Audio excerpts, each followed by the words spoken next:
A little background: I, 26F, come from a relatively traditional Asian family, so sorry in advance for the bad English. My father owns a rice wine brewery, and my mother help him with it. Even though I said my family is pretty much conservative, from what I've seen growing up, my father never told my mother to do all the chores and he helps her with it. My father always say that he couldn't provide for the family alone and she has to work. That's why he never expect her to do everything in the house. Just like how they share the responsibilities to earn for our family, they also share responsibilities taking care of the household. Now, come my fiancé, 29M. We met on social media. He's an American who's currently working in my country. We've been dating for 3 years and been engaged for 5 months. He always tell me he's looking for a traditional woman and want a date with marriage in mind. He said that women who are able taking care of household and child rearing admirable, and I always agree to him without much thought because that's indeed incredible feat, right? He's working in a small university and I'm currently working in hospital. We saved enough to buy a house with a little bit of the help of my parents, but we haven't moved in together though because, Asian parents. But anyway, on my father's birthday last week, we talked about marriage once again. He doesn't think his income alone would be enough after our marriage, and it's giving him insecurities. So I suggested that I keep working after marriage, and that's not a problem because we'd be partner. My father also offered that we take over his brewery, and while I found the idea lovely, my fiancé on the other hand seemed hesitant about it, but he agreed that I should keep my job. That was where the first problem started. I told him that since I have to work, then I expect he'll help with the household chores later. After I said that, he suddenly got irritated. He said that he had been telling me he's looking for a traditional woman, and that now he had been catfished since I don't want to take care every house chores because I'd still work anyway. Whenever he said he's looking for traditional spouse, I always thought that he'd also be a traditional spouse, aka being sole provider, so I can focus on taking care of the house and child if we ever have any. But when I told him that, he said I'm a gold digger and materialistic like any other woman, even when I never once asked him to be sole provider. He brought that up first. Mind you, I didn't even let him spend alone whenever we go out on a date. For example, he paid dinner, I paid for coffee and movie. Even my father willingly offered his brewery if we want to take care of it as a mean to provide ourselves.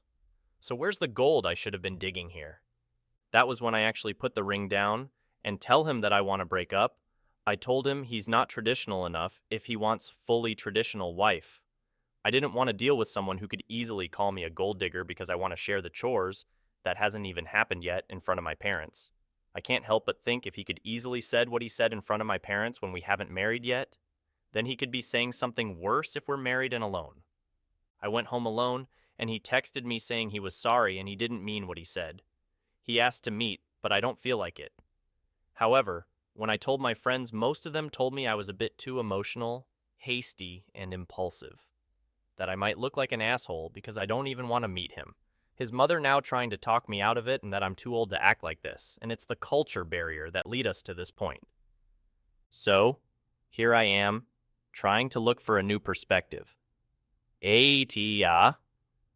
Relevant comments. What did your parents think? My parents don't really speak English, so they only could understand it a bit and piece of what we said. My father initially felt bad.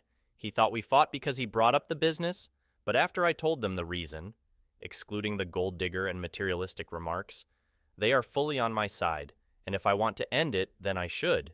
But they think I should meet him at least once to end our relationship properly.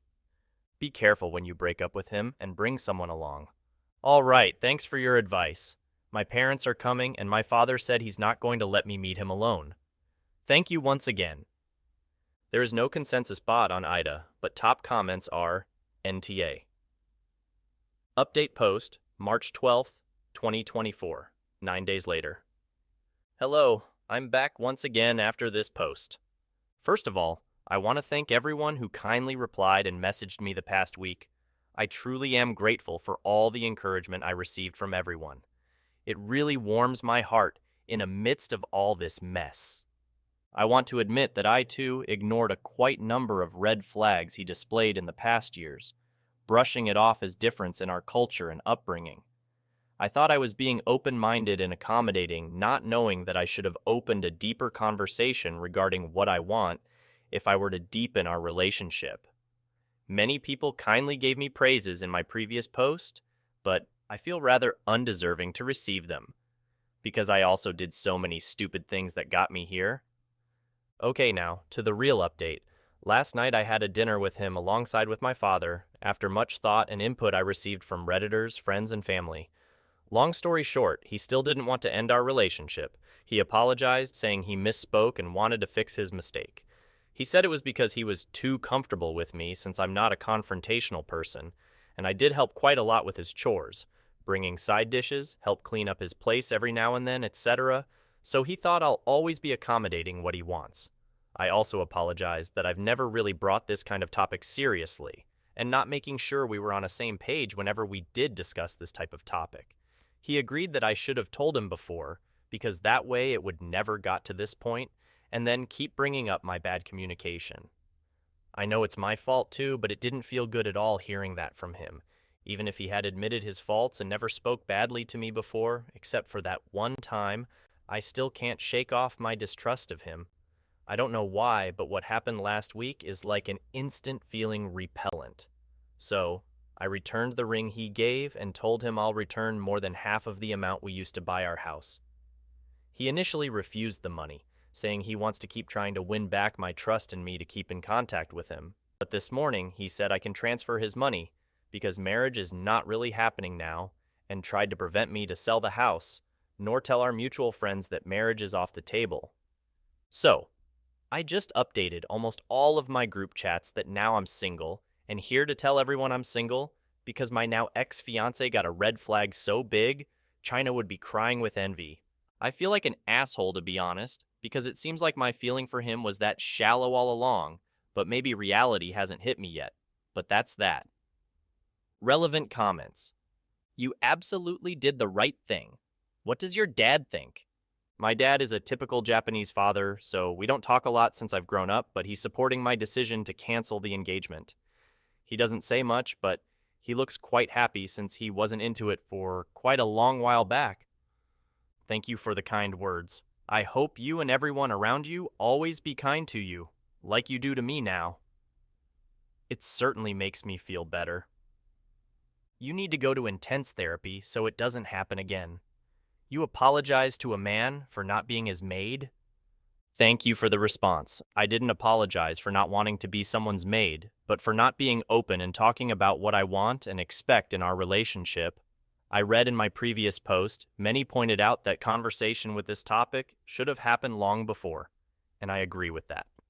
That's why I apologize. However, I will also keep working on myself, so thank you for your suggestion. I will keep it in mind. The house. Did you go 50/50ths? Why does he get more? We went 45. 45. And my father added the 10%. My father was the one who offered to give him 50% of the shares as an extra layer of protection. Now, he cannot complain and has no reason to contact me or my family. To catch a sea bream with shrimp, he said. Thank you for the reassurance, and I'll work hard to be better. Thank you for your response also. I really appreciate it. Commenter. If the two of you are joint owners and want to cash out of it, he is entitled to a share in the house's current value, not a share of what he initially paid. OOP. The house is under my name as it's difficult for foreigners to own property in a good condition here. Thank you for your concern.